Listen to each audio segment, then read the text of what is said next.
Hello दोस्तों, आप सभी का स्वागत है हमारे यूट्यूब चैनल पर। और आज की वीडियो में हम एक इंटरेस्टिंग प्रॉब्लम को सॉल्व करने वाले हैं।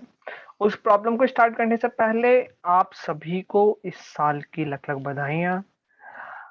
गॉड आपको उतनी स्ट्रेंथ दे कि जो आप चाहते हैं इस साल में अचीव करने के लिए वो आप अचीव कर सकें। ठीक, तो चलिए आज के मुद्दे पर बात करते हैं। बेसिकली ये प्रॉब्लम है, this problem is quite interesting because जो लास्ट प्रॉब्लम हमने डिस्कस करी थी बीएफएस अप्रोच से, वो ये सेकंड ट्रेवर्सल ऑप्शन से सॉल्व होगी जो कि डेप्थ फर्स्ट सर्च है। इस क्वेश्चन को पहले समझते हैं, देन रिमेनिंग इन जो टॉपिक्स हैं पहले उन्हें डिस्कस करेंगे और देन हम अप्रोच को समझने की कोशिश करेंगे।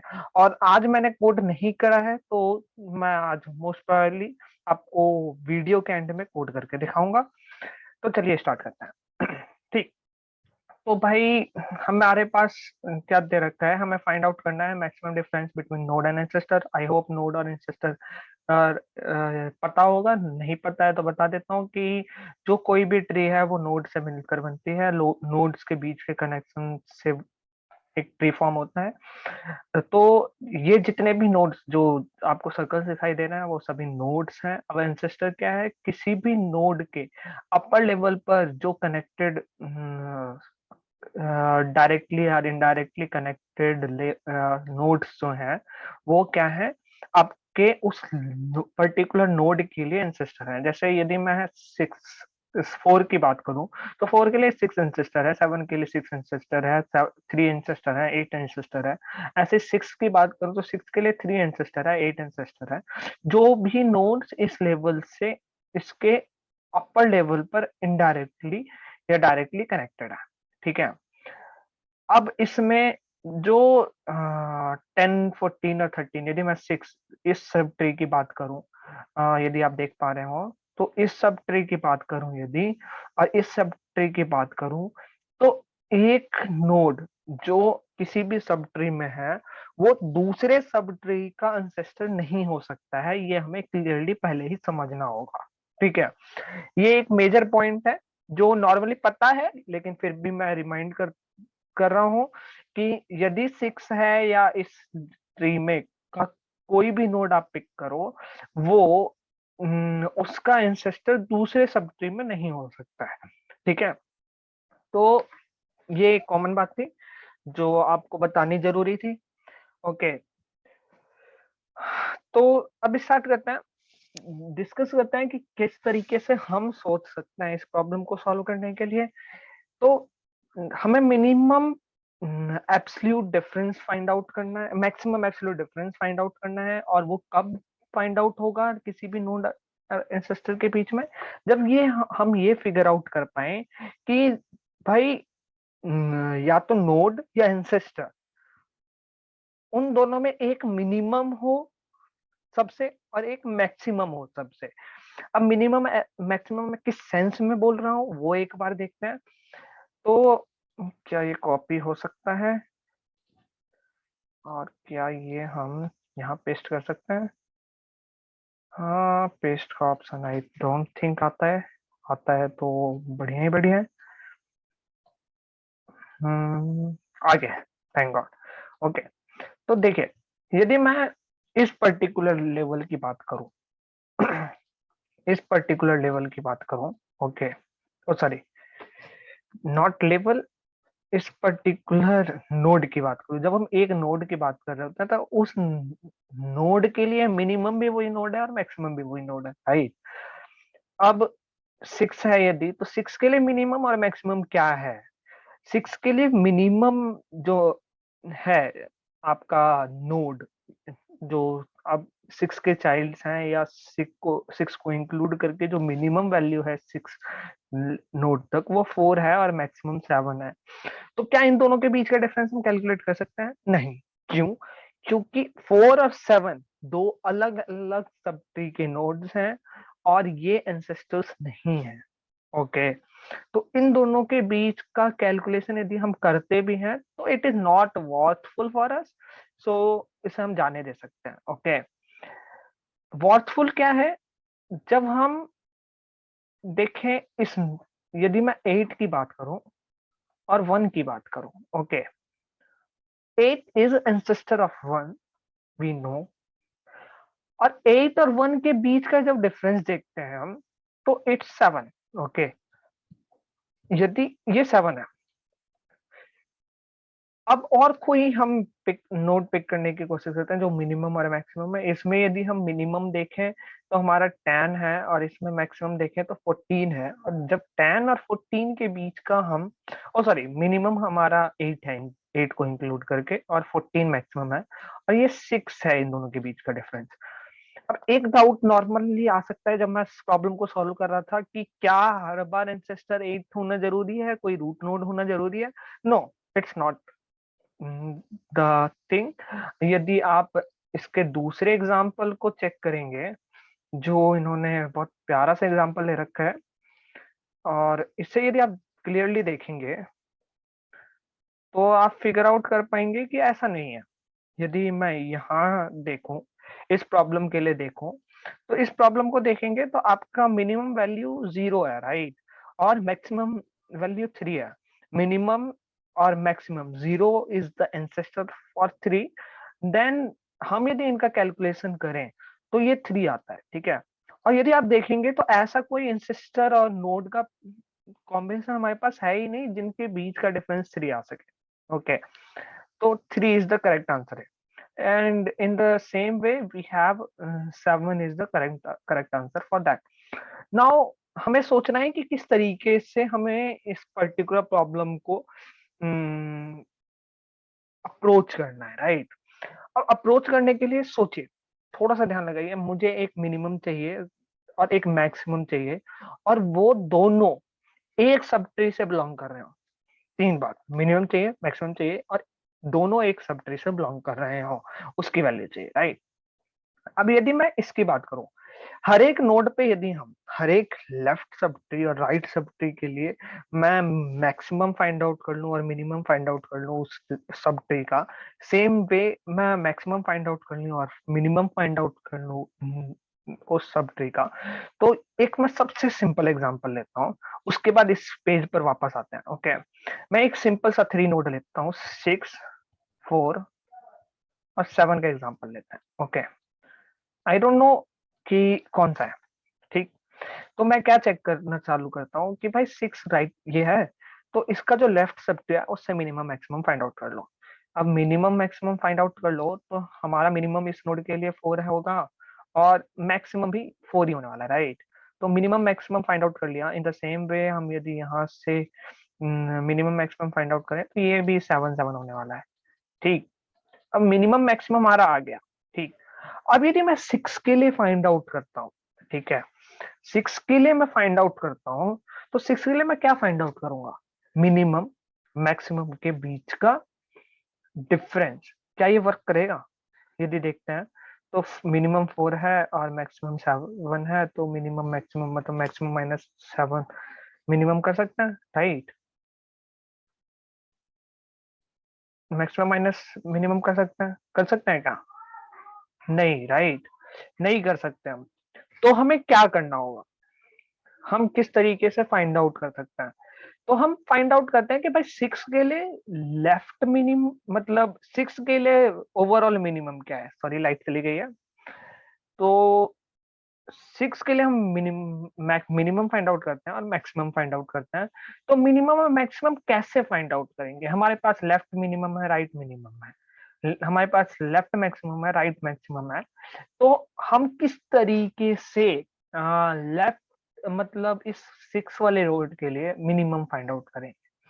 तो मिनिमम यदि हम फाइंड आउट करने की कोशिश करेंगे तो हमें पता है कि हमारे पास लेफ्ट में ना, एल मिन लिख लेता हूं मैं, हमारे पास राइट में ना, राइट, हमारे पास राइट में ना, लेफ्ट मिन और राइट मिन आ गया, लेफ्ट मिन और राइट मिन आ गया। अब हमें एक चीज, जो हमारे पास 6 है, राइट, 6 जो है हमारे पास 6, तो जो ये नोड है, क्या इसे मैं कैलकुलेट करूं मिनिमम के लिए? कैलकुलेट कर सकते हैं, हमारे पास रूट वैल्यू है तो रूट वैल्यू कैलकुलेट कर लेते हैं। अब इन तीनों में जो मिनिमम है वो मेरा अभी करंट मिनिमम होगा, राइट? तो करंट मिनिमम होगा, तो मैं ये बोलता हूँ कि जो ये करंट मिन है, सी में लिख लेता हूँ मैं, तो सी में जो है वो ये होगा। अब मैक्स कैसे फाइंड आउट होगा? यहाँ से मैक्स हमारा फाइंड आउट होगा 7 means left maximum, right maximum और 6। तो इससे करंट मैक्स फाइंड आउट हो जाएगा। ओके, तो करंट मैक्स फाइंड आउट हो गया। Minimum of these, minimum of these, यहाँ से हमें मैक्सिमम फाइंड आउट करना है इसका, तो मैक्सिमम ऑफ दीज। मैं ये हर वीडियो में बोलता हूँ कि मेरी राइटिंग थोड़ी सी गंदी है, स्पेशली जब क्योंकि मैं माउस से का यूज कर रहा हूँ, ठीक है? तो इस मैक्सिमम को फाइंड आउट करने के लिए हम लेफ्ट मैक्स, राइट मैक्स और रूट, इन तीनों में हम मैक्स फाइंड आउट करने की कोशिश करेंगे, राइट? तो अब यदि यहाँ से आप सिनेरियो देखें तो हमारे पास मिन और मैक्स कुछ 4 और 7 आ जाएगा, ठीक? बट एक्चुअल में हमारा आंसर कैसे होगा, कैसे हम कैलकुलेट करने वाले हैं अपना आंसर? क्योंकि यदि आप ध्यान से देखें तो किसी भी तरीके से हमारा मैक्सिमम और मिनिमम के बीच में डिफरेंस नहीं आना चाहिए यहाँ। क्यों? क्योंकि दोनों ही अलग अलग एंसेस्टर्स के बीच में है। तो हम किस तरीके से, क्या रिलेशन फाइंड आउट करना पड़ेगा हमें?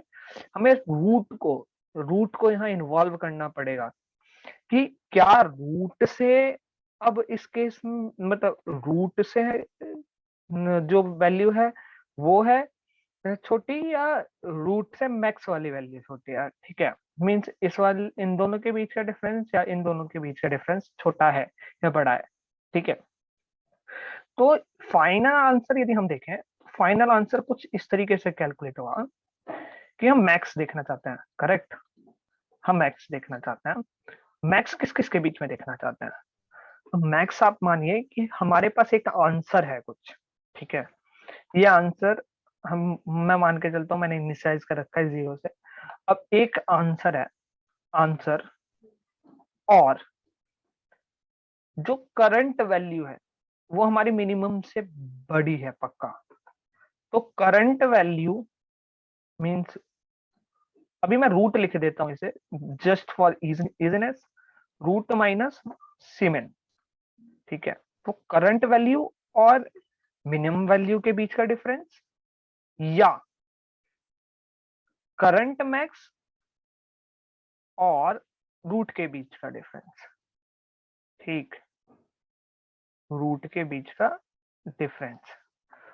तो इन इन तीनों का जो भी मैक्सिमम है, मैक्सिमम किस तरीके से कैलकुलेट होगा? आंसर जो कैलकुलेट होगा, आंसर हमारा 0 था इनिशियली, 6 और 4 के बीच का difference, root minus minimum, means 6 और 4 हो गया, मिनिमम हमारा 4 था। तो 6 और 4 के बीच का डिफरेंस मींस 6 माइनस 4 2, और 6 और 3 max minus root means 7 minus 6 के बीच का डिफरेंस 1। तो 2, 1 और 0 में क्या मैक्सिमम है? जो भी मैक्सिमम है वो हमारा एज अ करंट आंसर होगा, अभी के लिए एक आंसर मान लेते हैं वो होगा। अब इसी में यदि हम इस ट्री की बात करने लग जाए, अब यदि यहां से देखें, हम यहां से देखें तो यहाँ ये पर्टिकुलर सब ट्री हमें आंसर के टाइम पे हमारे पास आंसर है 2। मैं यही लिखने की कोशिश करता हूँ, बस थोड़ा सा कलर अलग कर लेते हैं। आंसर यहाँ से हमारे पास 2 है, बट क्या उस आंसर को हम रिटर्न कर सकते हैं या उससे काम चल जाएगा? एक्चुअली देखें तो नहीं काम चलने वाला है। क्यों? क्योंकि मुझे आगे प्रोसीड करने के लिए वो आंसर तो चाहिए ही चाहिए, बट उसके साथ साथ जो लोअर लेवल जो हमने सब ट्री कैलकुलेट करा है, सब ट्री ट्रेवर्स करा है, वहां से उसकी मिनिमम वैल्यू और उसकी मैक्सिमम वैल्यू का भी मुझे यूज करना है, राइट? तो मिनिमम और मैक्सिमम वैल्यू किसकी? मिनिमम वैल्यू हमारा यहाँ 4 हो गया और मैक्सिमम वैल्यू हमारा 7 हो गया, करेक्ट? तो मिनिमम वैल्यू और मैक्सिमम वैल्यू हमारे पास आ गई है। अब यदि मैं 3 के लिए देखो, 3 के इस सब ट्री के लिए मैंने कैलकुलेट कर लिया। अब 1 1 एक नॉर्मल नोड है, राइट? तो नॉर्मल नोड के लिए 1 और 1 ही होगा हमारा मैक्सिमम और मिनिमम। ठीक। अब जरा इस जो हमने प्रोसेस अभी यूज करा था, उसी प्रोसेस को दोबारा से रिपीट करते हैं, राइट? सॉरी, इसी प्रोसेस को दोबारा से हम यदि रिपीट करते हैं, तो हम देखेंगे कि भाई जो करंट मिनिमम होगा 3 के लिए, वो क्या होगा? करंट मिनिमम हमारा 147, सॉरी, राइट, 1 और 4 और 3 के बीच में कैलकुलेट होगा, जो कि 1 होगा। और मैक्सिमम 1 और 7 के बीच में, 137 के बीच में होगा, जो कि 7 होगा। तो 1 और 7 is the maximum what, you can say like maximum हमारा वो है, मैक्सिमम और मिनिमम पेयर है। ठीक है। एक्चुअल में मैंने ये थोड़ी सी गड़बड़ कर दी, मैंने ये पहले ज्यादा कैलकुलेट कर दिया था आंसर। यदि वैसे देखेंगे तो 1 और 1, हम आंसर कैसे कैलकुलेट कर रहे थे? आंसर मींस यदि इस सब ट्री को कैलकुलेट करेंगे तो आंसर तब 0 होगा। और 0 कॉमा रूट माइनस मिनिमम मतलब हमारा हो गया हम्म, इस टाइम पे तो रूट 1 ही था, और 1 - 1 0, और आपका रूट मैक्सिमम माइनस रूट 1 - 1 0, तो 0 0 0, इस वक्त पे आंसर 0 ही होगा। ठीक है, यहाँ से हमारा 2 आया। अब इस 3 के लिए देखेंगे, तो 3 के टाइम पे हमारा आंसर हो चुका है 2। ओके, मैं इस आंसर को ऐसे क्यों कैलकुलेट कर रहा हूँ? इसके पीछे का एक रीजन है, एक एनालॉजी है। एनालॉजी क्या बोलती है कि मैं ये पर्टिकुलर सब ट्री के लिए भी कैलकुलेट कर सकता था, तो बट क्या वो उससे काम हो जाएगा हमारा? नहीं होगा। क्यों? क्योंकि मुझे हर टाइम पर, चाहे मुझे लेफ्ट सब ट्री और राइट सब ट्री में मैक्सिमम देखना पड़ेगा। ठीक है, यदि यहाँ से कैलकुलेट हुआ तो मैं उसे राइट सब ट्री में कंपेयर करूंगा, तो उसके लिए मुझे इस आंसर को कहीं ग्लोबली रखना पड़ेगा। जस्ट इमेजिन कि मैंने कहीं ग्लोबली रखा हुआ है और उसे मैं बार बार कंपेयर कर रहा हूँ। ठीक है, तो आंसर 3 पे जब है, तो मिनिमम मैक्सिमम हमें पता है, मिनिमम हमारा 1 है, तो 3 - 1 मीन 3 से मिनिमम माइनस करेंगे तो 2 ही होगा, और 3 से मैक्सिमम फाइंड आउट करेंगे तो आपका मैक्सिमम माइनस 3 माइनस करेंगे तो मैक्सिमम -3 मीन्स 7 - 3 4। ये मैं कहाँ से कर रहा हूँ? ये मैंने यहाँ आंसर निकालने के लिए फॉर्मूला ये हमने ड्राइव किया कि हमें इस तरीके से आंसर मिलेगा। ठीक है, हर एक, ये अभी बताता हूँ कि क्यों करा ऐसा। ठीक है, तो आंसर के लिए मैंने ये यूज करा, तो इससे मुझे 2 2 4 मिला, और इसमें से मैक्सिमम 4, तो यहाँ हमारा आंसर हो गया है 4। ओके, अब now just look why we are doing like this. Okay, अब 4 एक्चुअल में है क्या? यदि आप ध्यान से देखोगे तो 4 इस वाली सब ट्री के लिए, sorry, let me draw it with some other colour. यदि आप ध्यान से देखोगे तो ये जो 4 है, वो इस पर्टिकुलर सब ट्री के लिए एक मैक्सिमम वैल्यू है किसी भी नोड और एंसेस्टर के बीच में। यदि मैं नोड और एंसेस्टर के बीच में देखूं, 4 और 6 के बीच में है 2, 6 और 7 के बीच में है 1, 3 और 6 के बीच में है 3, 3 और 4 के बीच में है 1, 3 और 7 के बीच में है 4, और 3 और 1 के बीच में है 2।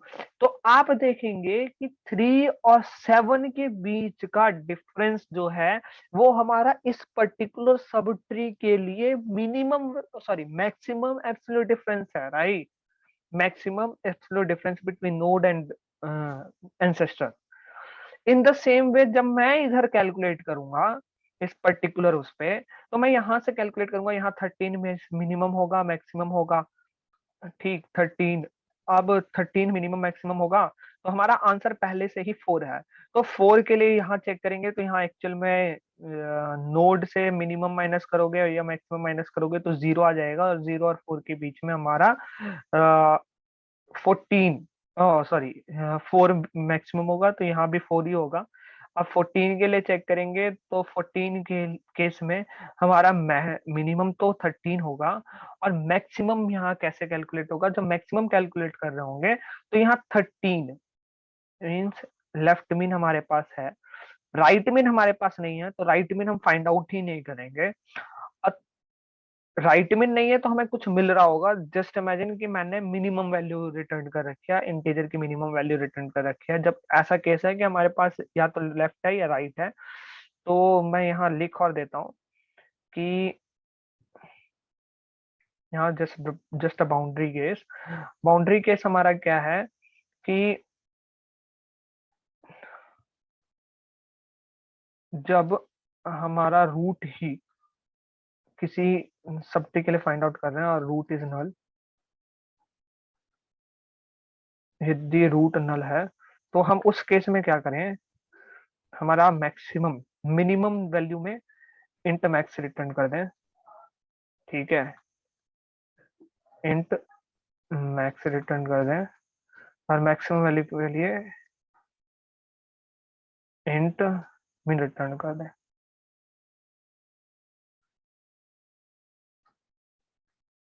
ठीक, अब ऐसे केस में हमारा मैं क्यों उल्टा भेज रहा हूँ, यहाँ आपने देखा कि मैं मिनिमम और मैक्सिमम का पहला मिनिमम और दूसरा मैक्सिमम को डिनोट कर रहा है, ये मैक्सिमम यहाँ मिनिमम भेज रहा हूँ।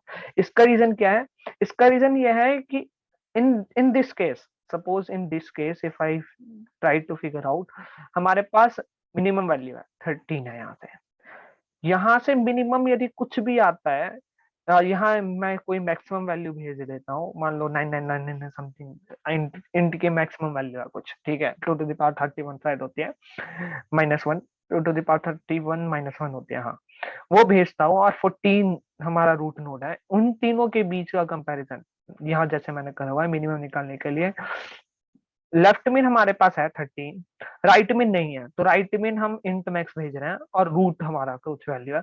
तो इन तीनों का मिनिमम जब फाइंड आउट कर रहे होंगे तो मैक्सिमम वैल्यू तो ऐसे ही डिडक्ट हो जाएगी, राइट, क्योंकि वो सबसे बड़ी है, तो उसे कभी मिनिमम वो कभी मिनिमम हो ही नहीं सकता, करेक्ट। तो हमारे पास कॉम्बिनेशन जो ऑप्शंस बचेंगे वो यही दो बचने वाले हैं, और इन दोनों में हम मिनिमम फाइंड आउट कर सकते हैं इजिली, राइट। तो 10 ये मिनिमम और मैक्सिमम वैल्यू का जो वो होगा वो यही होने वाला है पेयर 13 और 14। और आंसर जब फाइंड फिगर आउट करने की कोशिश करेंगे तो 4 हमारा पहले से ही आंसर, और मिनिमम वैल्यू ये है, तो 14 माइनस 13 1, और 14 माइनस 14 0, 1410 में मैक्सिमम आंसर जो होने वाला है वो यही होने वाला है। ओके, अब 10 के लिए चेक करें, तो 10 जब होगा तो 10 के केस में मिनिमम हमारा 13 है, मैक्सिमम हमारा 14 है, तो करंटली मिनिमम जो हो जाएगा वो 10 हो जाएगा, क्यों, क्योंकि 10 13 और 14 में मिनिमम 10 है, तो यहाँ हमारा मिनिमम 10 हो जाएगा, माय बैड, यहाँ मिनिमम हमारा 10 हो जाएगा। और मिनिमम 10 के साथ साथ हम मैक्सिमम फिगर आउट करने की कोशिश करेंगे, तो वो 14 और 10 यही होगा बस, राइट। तो 14 और 10 के बीच में 14 हो जाएगा। अब जब हम आंसर फिगर आउट करने की कोशिश करेंगे तो आंसर हमारा 4 पहले से ही है, करेक्ट। और root minus minimum, root minus minimum means 10 minus 10 0, और maximum minus root means 14 minus 10 4। तो आंसर यहाँ से भी हमारा 4 ही निकल के आएगा। और जब हम 8 वाले केस में पहुंचेंगे, तो 8 वाले केस में हमारा यहाँ से 1 और 7 आया, यहाँ से 10 और 14 आया, तो करंट मीन क्या हो जाएगा, करंट मीन जो होगा हमारा, सॉरी, सी मीन क्या हो जाएगा, सी मीन होगा लेफ्ट मीन मिनिमम ऑफ इसका लेफ्ट मीन 1 10 और लेफ्ट मीन राइट मीन और रूट 8। तो यहाँ से हमें सिंपल सी ऑब्वियस बात है कि हमें 1 मिलने वाला है।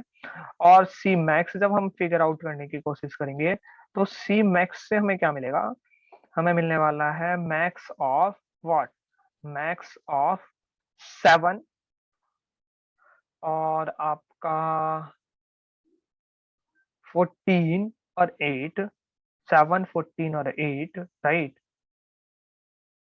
मैक्स ऑफ राइट मैक्स 8 और 14। तो राइट मैक्स 8 और 14 से हमें क्या मिलेगा?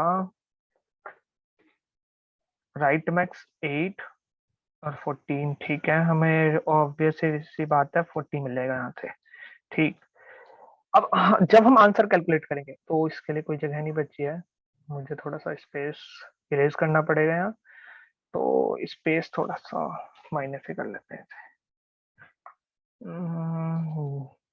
इसे थोड़ा सा माइनस कर लेते हैं। क्या जगह है? नहीं है, तो थोड़ा सा माइनस यहाँ इरेज कर लेता हूँ मैं स्पेस को।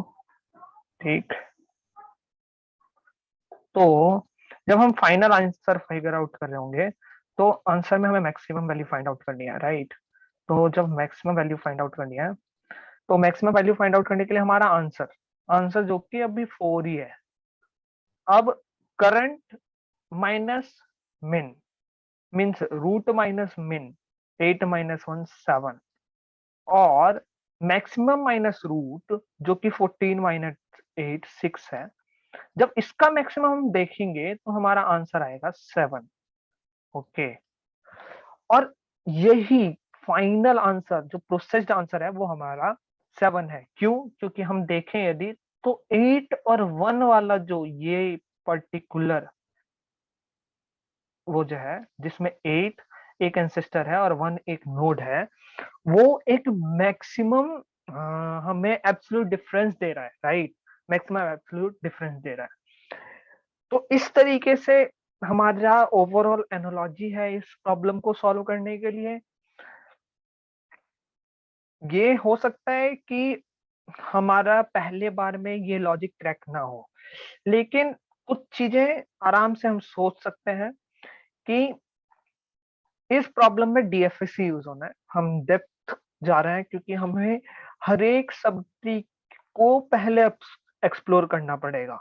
यदि 8 है तो 8 के लेफ्ट सब ट्री को, फिर 3 आया 3 के लेफ्ट और राइट सब ट्री को एक्सप्लोर करना पड़ेगा, 6 आया तो 6 के लेफ्ट और राइट सब ट्री को एक्सप्लोर करना पड़ेगा। तो पहले मैं डीप जा रहा हूं और देन हर एक रिटर्न पर हम कैलकुलेट कर रहे हैं वैल्यू को। ओके। तो इस तरीके से हमारा बेसिक एनालॉजी है। इसको एक ओवरव्यू और देता हूं दोबारा से कि बेसिकली ये 3 मेन स्टेप्स हैं जो हमें फॉलो करना है थ्रू आउट द एल्गोरिदम। हम क्या करेंगे? एक तरीके से ये डीएफएस मान लीजिए, ये एक फंक्शन होगा। जो फंक्शन हमें क्या रिटर्न कर रहा होगा? एक पेयर रिटर्न करेगा हर वक्त। और एक पेयर रिटर्न करने के साथ साथ हमारे पास एक ग्लोबल वो भी है। ग्लोबल मतलब जो ये फंक्शन हर एक कॉल पर एक्सेस कर सके वेरिएबल जो कि आंसर है। और ये आंसर ही हमारा फाइनल आंसर है। इस फाइनल आंसर को हम हर बार कैलकुलेट कर रहे हैं हर कॉल में। ठीक है। और हमारे पास एक फंक्शन है जो मैं जिसमें वो तीनों मेजर स्टेप्स होने वाले हैं। तो उस फंक्शन का नाम हम कुछ रख लेते हैं, डीएफएस रख लेते हैं मान लीजिए। तो डीएफएस रख लीजिए। जो रिटर्न करेगा क्या? वो हर एक स्टेप पर हमें क्या चाहिए? हमें मिन और मैक्स चाहिए, राइट? तो वो हर एक स्टेप पर एक पेयर रिटर्न करेगा। It will return a pair return करेगा किसका? Minimum value at that time, maximum value at that time. Okay. अब ये काम किस तरीके से करेगा? डीएफएस में एक मान लीजिए कि मैं एकदम लीफ नोड पे पहुंच गया और लीफ नोड का लेफ्ट के लिए जब कॉल होगा means in case of if यदि हमारे पास इफ हम हर एक कॉल में एक हेड को पास कर रहे हैं, ठीक है। तो हमारे पास यदि हेड ही नहीं है, हेड ही नहीं है मींस हेड नल है, लीफ नोड के चाइल्ड को यदि आप पॉइंट करने चालू कर दे रहे हो, ठीक है। तो यदि हमारा हेड ही नल हो जा रहा है तो हम रिटर्न क्या कर दें, हम रिटर्न कर देंगे मिनिमम और maximum. Return minimum value integer की और मैक्सिमम वैल्यू नहीं कर सकते हम। मिनिमम के लिए हम मैक्सिमम इंटीजर रिटर्न करेंगे, इंट मैक्स रिटर्न कर देंगे, ओके। और इंट मैक्स रिटर्न कर देंगे, मान लीजिए, राइटिंग बहुत गंदी है मेरी। और आपका इसके लिए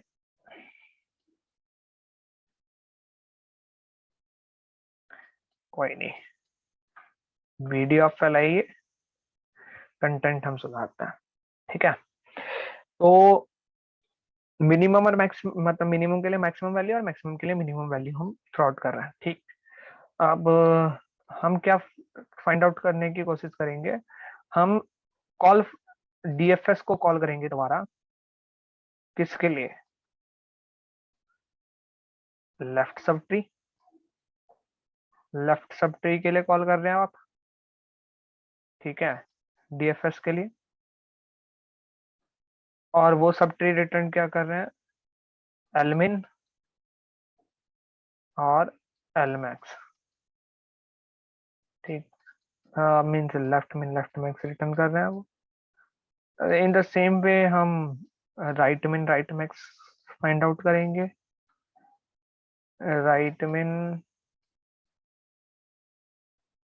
राइट मैक्स फाइंड आउट कर लेंगे, ठीक है, जो कि लेफ्ट राइट सब ट्री के लिए होगा, ठीक। My bad writing, right sub tree, okay, S T लिख दे रहा हूं मैं, समझ लीजिएगा।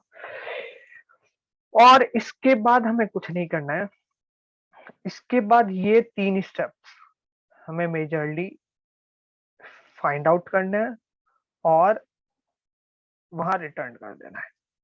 क्या रिटर्न करना है, रिटर्न क्या कर रहा है वो, मिनिमम और मैक्सिमम। तो मिनिमम मैक्सिमम मतलब हमारा तब का करंट मीन और कब तब का करंट मैक्स हम रिटर्न कर देंगे। अब इस चीज को कोड करके देख लेते हैं और देखते हैं कि हमारे टेस्ट केसेस पास होते हैं या नहीं, ओके, लेट्स सी।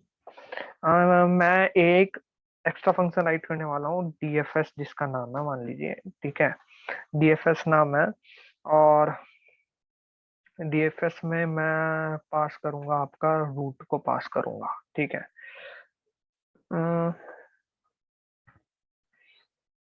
पाइथन में लिखे हैं या सी प्लस प्लस में ही लिख लेते हैं यार, उसमें मिनिमम मैक्सिमम हमें डायरेक्ट मिल जाएगा, ठीक है। डीएफएस है हमारा, डीएफएस में हम रूट पास पास करने वाले हैं। और रूट के साथ साथ अब मुझे रिटर्न करना है। रिटर्न क्या कर रहे थे हम, आंसर रिटर्न कर रहे थे। अब आंसर को हमारे यहाँ ग्लोबल होना जरूरी है, ठीक है। तो हम आंसर एक इंट वैल्यू ले लेते हैं जिसे इनिशियलाइज ही कर देते हैं 0 से पहले, ठीक। और यहाँ से हम आंसर रिटर्न कर देंगे। अब हमें क्या राइट करना पड़ेगा, हमें डीएफएस राइट करना पड़ेगा। डीएफएस राइट करते हैं यदि, तो डीएफएस बेसिकली एक पेयर रिटर्न करेगा जो कि इंटेंट वाला है, मीन्स इंटेंट का एक पेयर रिटर्न करेगा। और डीएफएस एक्चुअल में हमारा क्या उठा रहा है, एक्चुअल में हम उसमें पास कर रहे हैं ट्री की कोई ना कोई नोड, करेक्ट। इसका नाम मैं रूट ही रख लेता हूँ, क्या हेड रख लेता हूँ, कुछ भी रख लेते हैं, रूट रख लेते हैं, ठीक है। अब मैं एक केस चेक करूंगा कि जब हमारा रूट ही नल है, यदि रूट ही नहीं है हमारा, तो उस केस में मैं क्या रिटर्न कर दूंगा, मैं रिटर्न करूंगा आपका करंट मीन और करंट मैक्स रिटर्न कर दूंगा, ठीक है।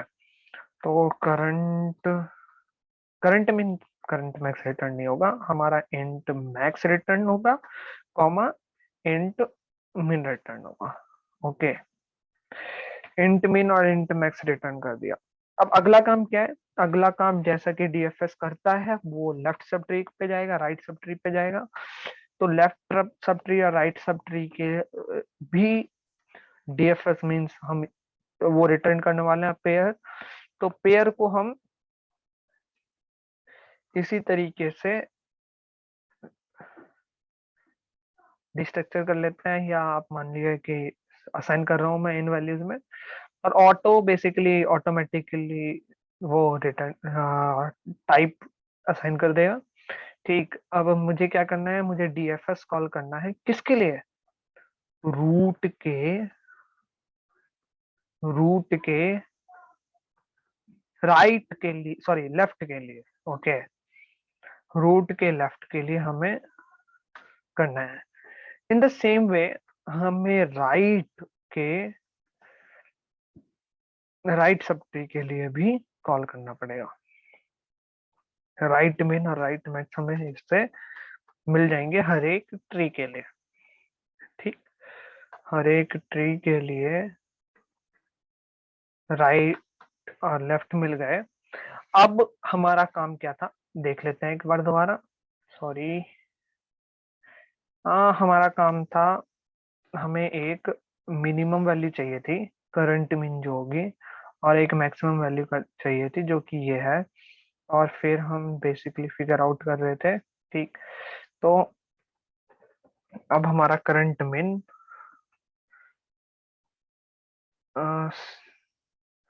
सी मिन ही रख लेता हूं मैं, आप समझ जाइएगा करंट मिन है ये। करंट मिन हम कैसे निकाल रहे थे, वो मिनिमम निकालेगा। किसका मिनिमम, वो मिनिमम निकालेगा रूट का, रूट की वैल्यू का। ठीक, लेफ्ट मिन का और राइट मिन का, लेफ्ट मिन का और राइट मिन का, इन तीनों के बीच का वो मिनिमम वैल्यू निकालेगा। ठीक है, अब in the same way see max हमें फाइंड आउट करना है। सी मैक्स क्या कर रहा होगा, सी मैक्स भी हमारा रूट की वैल्यू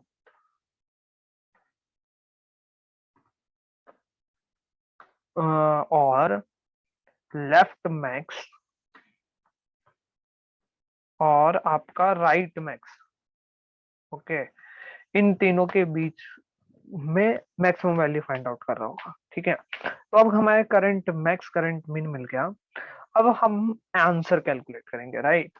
तो आंसर हम कैसे कैलकुलेट करेंगे, आंसर में हमें मैक्सिमम चाहिए, किन का मैक्सिमम चाहिए भाई, करंट आंसर जो है उसमें प्लस रूट, और करंट मिन में रूट माइनस करंट मिन जो कि सी मिन है, और C max means maximum value minus root की वैल्यू। ओके, या मैंने एक गलती कर ली है यहाँ, जो कि हमने जल्दी ही पकड़ ली है।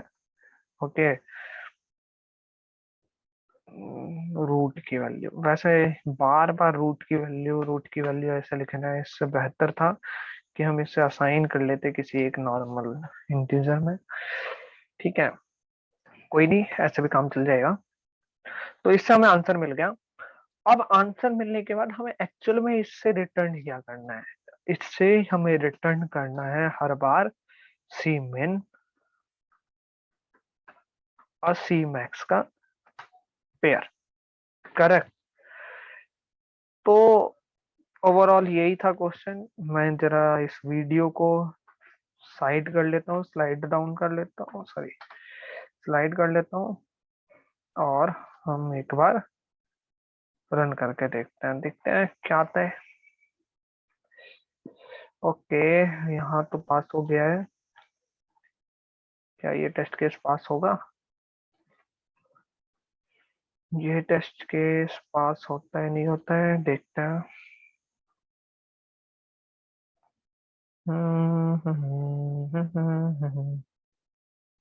ये भी पास हो गया है। बाकी अब सबमिट करके देखते हैं, मेरे अकॉर्डिंग पास हो जाना चाहिए, क्योंकि इससे ज्यादा और कुछ है नहीं, पास हो गया। तो दैट्स ऑल, आप अपनी तरफ से इस प्रॉब्लम को सॉल्व करने की कोशिश करिए। तो आज की वीडियो के लिए बस इतना ही। If you like my video, please like and support me, और जितना हो सके चैनल को अपने दोस्तों तक पहुँचाइए। यदि कोई मिस्टेक दिखाई दे रही है आपको, तो प्लीज़ फीडबैक दीजिए। I am open for the feedback. Let's see how we can grow, how long we can continue. Okay, so continue करने के लिए एक प्रॉपर फीडबैक ज़रूरी है, जो कि आप लोग दें, मुझे अच्छा लगेगा और ये आप ओवरऑल आपको भी हेल्प करेगा। तो that's all from my side. आज के लिए जय हिंद, जय भारत।